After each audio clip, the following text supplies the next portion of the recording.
வணக்கம். கோவை நீலகிரி செய்திகளுக்காக செய்திகள் வாசிப்பது சரவணன். கூனூரில் அனைத்து அரசு துறை அதிகாரிகள் கலந்து கொண்ட உங்களுடன் ஸ்டாலின் திட்டத்தின் பல்வேறு மனுக்களை பொதுமக்கள் வழங்கினர். தமிழ்நாடு முதலமைச்சர் மு.க.ஸ்டாலின் கடலூர் மாவட்டத்தில் இன்று காலை நகராட்சியில் உங்களுடன் ஸ்டாலின் திட்ட முகாமினை தொடக்கி வைத்தார். துறை சார்ந்த அரங்கில் மனுக்கள் பதிவு செய்வதை பார்வையிட்டு மனுதாரர்களுடன் கலந்துரையாடினார். அதனைத் தொடர்ந்து நீலகிரி மாவட்டத்தில் கூனூர் நகராட்சி பாலக்லவா ஜெயின் மண்டபத்தில் அரசு தலைமை கொறடா க. ராமச்சந்திரன், மாவட்ட ஆட்சித்தலைவர் திருமதி லட்சுமி பவ்யா தண்ணீரு ஆகியோருடன் உங்களுடன் ஸ்டாலின் முகாமில் தரப்படும் விண்ணப்ப படிவங்களை மற்றும் அரசு துறை சார்பில் அமைக்கப்பட்டுள்ள பல்வேறு அரங்கங்களை பார்வையிட்டனர். உங்களுடன் ஸ்டாலின் திட்டத்தின் கீழ் 10,000 சிறப்பு முகாம்கள் இன்று நடைபெறும் நிலையில் நகர்ப்புறங்களில் 13 துறைகள் மற்றும் 43 சேவைகள், ஊரக பகுதிகளில் 15 துறைகள் மற்றும் 46 சேவைகள் நடைபெறுகின்றன.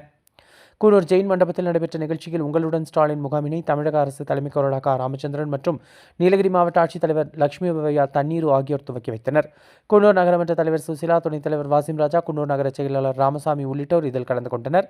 கூனூர் நகர பகுதிகளில் உள்ள பொதுமக்களின் பல்வேறு மனுக்கள், மகளிர் உரிமைத் தொகை, புதிய குடும்ப அட்டைகள் மற்றும் முதியோர்களுக்கான பென்ஷன், பட்டா, சிட்டா போன்ற தங்களின் தேவைகளை மனுக்களாக பொதுமக்கள் வழங்கினர். கோவை நீலகிரி செய்திகளுக்காக எமது சிறப்பு செய்தி ஆசிரியர் தமிழ் வெங்கடேசன்.